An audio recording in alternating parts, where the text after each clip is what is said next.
going back to the parental involvement, that's a big piece, of course. It is. With me personally, a lot of my friends, they say, I got neat handwriting. I write like a female, whatever. Mm-hmm. Don't take no offense to that and all that crap. But anyway, but that came from me doing my homework, thinking I've done it, completed it. Mom get home from work. I've been outside playing, whatever. I'm asleep. My mom would look over my homework, and if it's incorrect or if it was messy, she would wake me up. No. We got to redo this whole thing. It could be 9, 10 o'clock. She making me redo it, for one, to make sure it's correct. Number two, no, it has to be neat. I'm like, this woman is out of her mind. So if I did not have that type of involvement from my mother, I know I would have been worse off in a lot of ways. Yeah. And then my father came into that. My mother was big on grades. My father was huge on conduct and behavior. I could have straight A's, but I never did though. But I could have an N, mean needs improvement, right. Or U for unsatisfactory. Plenty U's. I was the U champ.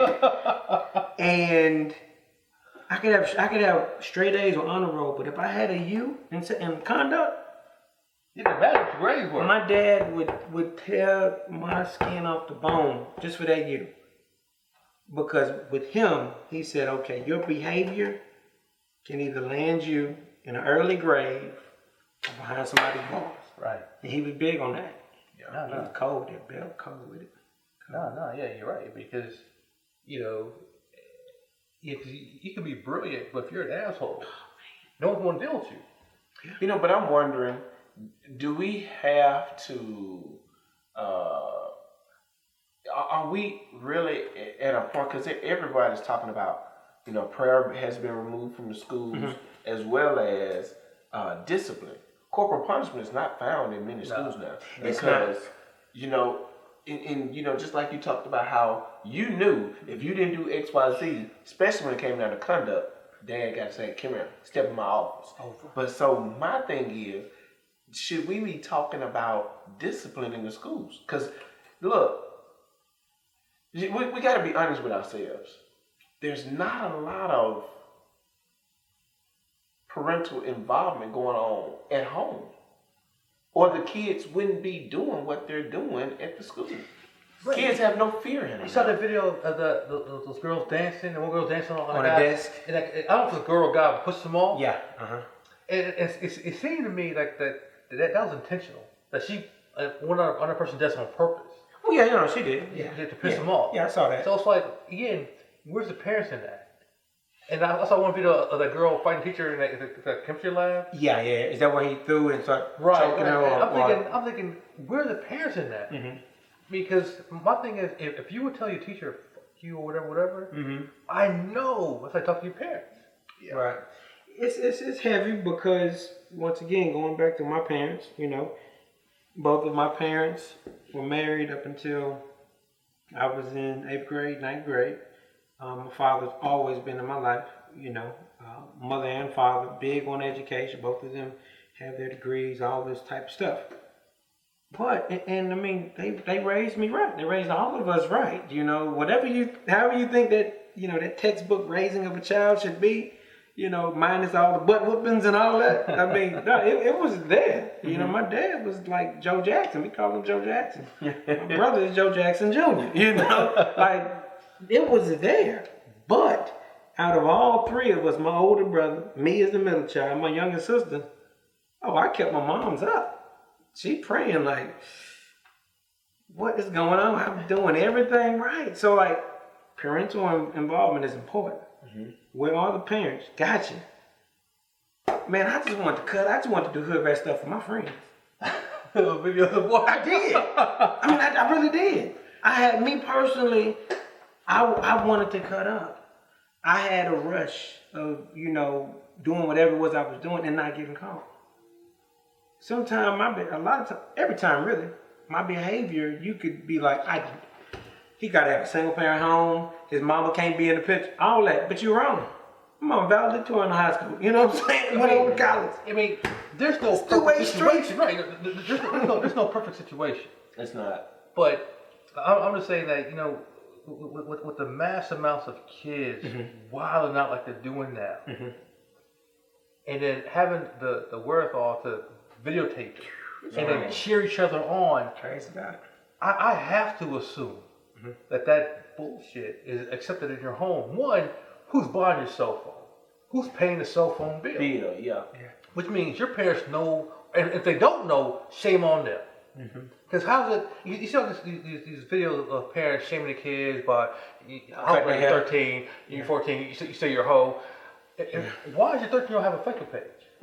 If they do, why are you monitoring it? Yeah. So it's like, okay, at some point in time, the parents have to be involved and say, hey, you know what? I'm your parent. I gave you life. Therefore, I have to make sure that, all things are going positive for you. And if not, shame on me. You're absolutely correct. At the end of the day, parental involvement is key. It is key. A lot of the students that I see that may not be doing so good, many times whenever I dig down to it, the foundation is not as solid as it should be at home versus the ones that are just excelling.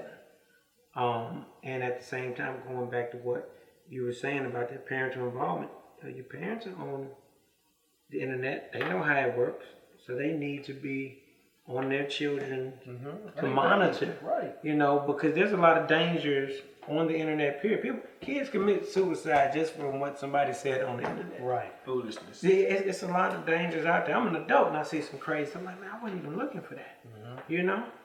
But I think it goes beyond just the parental involvement, because you'll notice as a society, we have placed the blame of kids underperforming solely on the teacher when there's so much to go around. And I'm not trying to go and just play the blame game, but if we're going to really examine, just like we examined the problems that we saw in our community and say, okay, well, here are some possible solutions.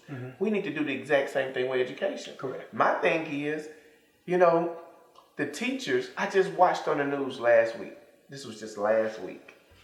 These teachers are going after Houston Independent School District, where they're upset because they feel like they're being forced to change kids' grades and give them grades because that's their money involved, in terms of salary. That's whether or not they have a job. The whole nine. I mean, it's big. There's a woman right now who's leading the revolution, and she's suing the Houston Independent School District because they're not going to renew her contract for whatever reason. And the reasons were, she said, it was blatantly wrong because this woman has been exceptional. She's been an exceptional teacher according to their standards. And now all of a sudden, because she wants to speak against them, they're going to give her backlash for it. So I said all that to say this. What I want us to do is understand that there's so many pieces, which we know, pieces to this puzzle, and we need to examine each one and not just hold teachers accountable, because teachers have been having pressure coming from them from every angle. From the student who's in their classroom, from the parent of that student, because just today, during the awards program, these parents were mad because their kids didn't get awards. Well, if your son ain't did nothing to get no award, then how are you going to sit there and make him, the teacher, give them something? Right. We got to get out of this mentality. That entitlement. You're right. It's crazy. So my thing is, the teacher in my perspective, and I talk to a lot of my friends that are teaching grade schools because I can't do that. But they have to deal with the student, deal with the student's parent, and deal with the administration. That's a lot. Only for the salary that they receive. I was going to say that because it's almost like, that if you have it's almost like a minimum wage salary, yes, you're going to get minimum wage talent. And it's unfortunate because it's like long gone are those days we have teachers that, who are really dedicated. And you have some who really are. Yeah. But nowadays it's almost like, it's like your fallback, employment. I can't get no job here, so let me go substitute or do whatever. For some sensitive viewers. Yeah, and shout out to all the good teachers because, there are out there, no doubt, But a lot of teachers are just in it because they get summers off. It's a nice perk. Right. So it's like, one, increase the salary. And that way you should increase better talent. Yeah. That's one. And then two, the whole thing is structured for failure. You know, I would agree with you on that. first of all, push these students. All this, they're too young to learn so-and-so. They're too young to learn so-and-so. Why? No, they're really not. This life is harsh, and this life is not politically correct. So we got to raise these babies and teach them what they need to be taught at an early age. Because it's amazing to me that we look at a lot of the scientists in this country. They're foreigners. Yeah. So it's like Researchers. country A, right? They can't eat for weeks. They can read. Oh yeah, Johnny can eat all day but can't read. That's a problem. Yeah. No, you're right. That's a problem. When I'm in certain schools, before I start whatever it is that I'm doing, when I go, I use their lingo. They use the words like fleek and What's swag that mean? out. What's that mean? Fleek is just mean it's on point. That's all. Melanin Melanin on fleek. Your melanin is on point. Just at one point. It's a new day. Yeah, everybody's trying to create a new slang. That's it. Well, when I go into these schools, I talk their lingo. So I made. You got to meet them where they are. You have to. And see, I'm gonna tell you. You have and to. I don't want to knock those Teachers of America or programs like that, but I'm gonna give you an example. Back in my hometown in Mississippi, in Greenville, Mississippi, I see all the time where there's a teaching. I wouldn't say surplus. There was a teaching deficit when you start talking about the number of teachers that are qualified to teach according to Mississippi standards, right? So they would let Teachers of America come in and bring in these teachers. It's only going to be there for 2 years, give or take. Many times we see these single family homes and everyone wants to stereotype. I look at things from a personal perspective. Yes, I'm black.